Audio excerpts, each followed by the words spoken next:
Welcome to our next part of binding Manacled. I took a break between filming these, so I have no idea what number we're on, but today we are going to make the casing, which is going to make our hardcover book. So let's get started. We're going to need our book for the measurements and then a couple pieces of chipboard that are going to make that hardback cover. So first things first, when you are measuring your chipboard, you want to be cutting the spine with the grain. To find the grain, you can see that this is like more easily flexible than if I try to go this way, it doesn't bend as easily. Basically, the way that is easily flexible, we want to be going our cuts along that side, so our spine is going to be going this way. I'm just going to mark that direction just so I don't get mixed up later on. Measuring our book, it should be 8.5 high, and I'm gonna add an extra 1/4 inch onto the height so that we have a little bit on either side of the casing. In the chipboard back in, we're gonna measure 8 3/4 for our height. The next measurement we're looking at is the width, and because we are going to add in a hinge, I'm gonna do the exact width of the book. So our width is 5.5 here, I'm gonna cut 5.5 wide.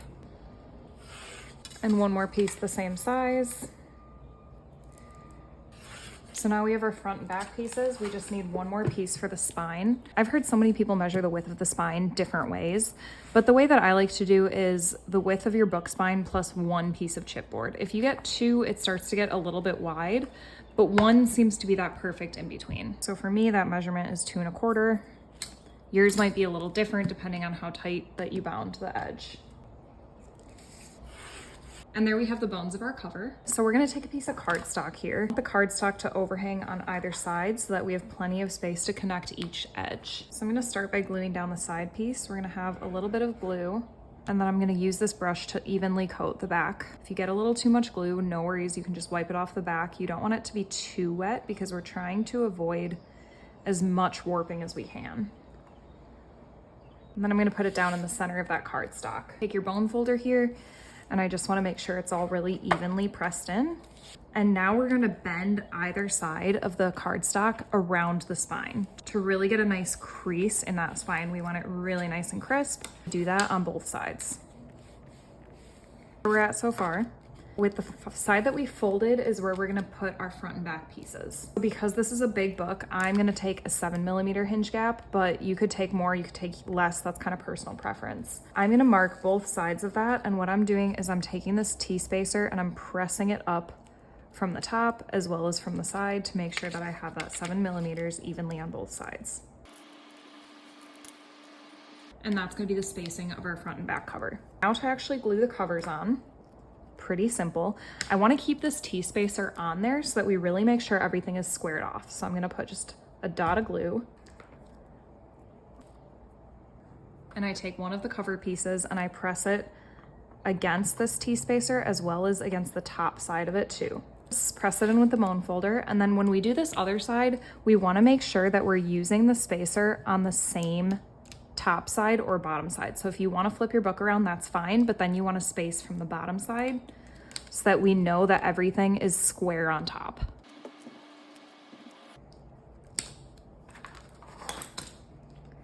One more time.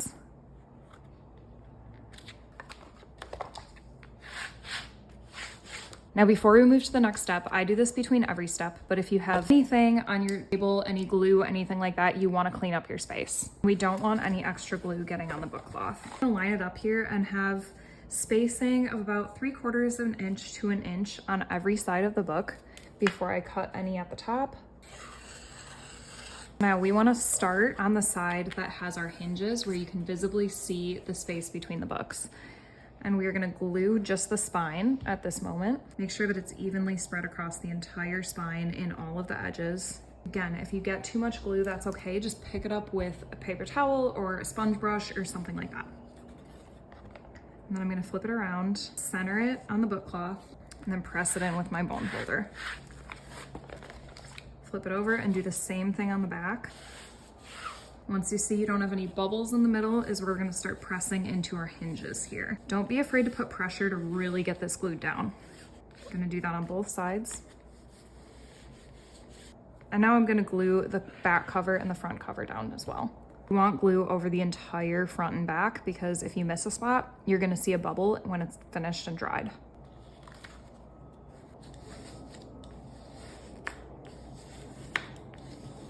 Really want to make sure I'm pressing on every inch of this cover. And then same thing on the other side.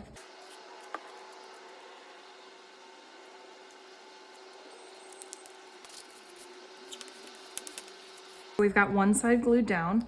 I'm gonna lift this up and I'm gonna clean up my workspace again. We're gonna take this little angle piece and we're gonna use it as a guide. Cut off the spare fabric at each of our corners. So once you cut this fabric, you still want to have a little bit of space on the corner here. We're gonna do that on every corner.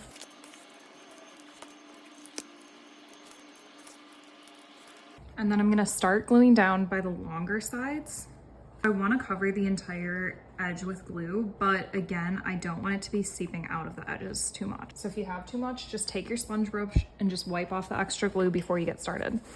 And then I'm gonna take this and I'm gonna press it into the mat as I fold it over to really make sure that I get glue across the whole edge. Same thing with this bone folder, just press it in to make sure that that edge is glued down. I'm starting in the middle.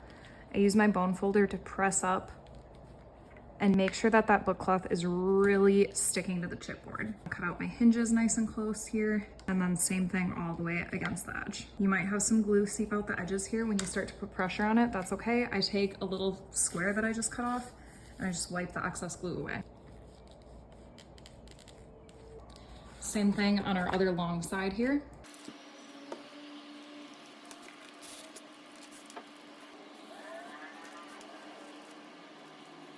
Okay, and now for the edges. So I have a little bit of glue on my silicone brush. I'm just gonna put that tiny bit into the corner, just enough for it to get tacky. And then our excess fabric on the corners, we're just gonna fold over so that they're not sticking out on the edges. I hold it here for a second just so it gets tacky and sticks together. Makes it a little bit easier to fold over the rest. Same thing on the bottom side.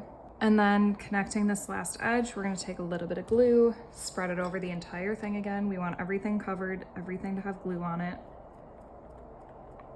And then we're gonna do that same technique of bending it, really making sure that we get it along that edge as well. Again, I like to just press my fingers on the edge here. Sometimes where the fabric meets fabric, it takes just a second longer to stick instead of over the chipboard. So just hold that for a second and do the same thing on the other side. So this is how our corner should look. You can see where we folded that fabric. It's just nice and neat. And here we have it. Before I let it dry, I flip it over and I get in those hinges one more time, really make that crease nice and crisp. We're gonna let it dry overnight, but the key is while the glue is drying, we want to avoid as much warping as possible. So I'm gonna let it dry with something completely flat over it so it dries pressed down flat. The trick that I use is drying it with parchment paper. It'll soak up any of that extra moisture. And then I take 2 skewers just for like kebabs, or you could take chopsticks or anything really. And I put them right in that hinge gap. Another piece of parchment paper. You can see I reuse these, so that's why they're not flat. And then I just want to stack enough height that it's all flattened down when I put this box on top. So I add in the weight of the flat boxes and then let that dry overnight.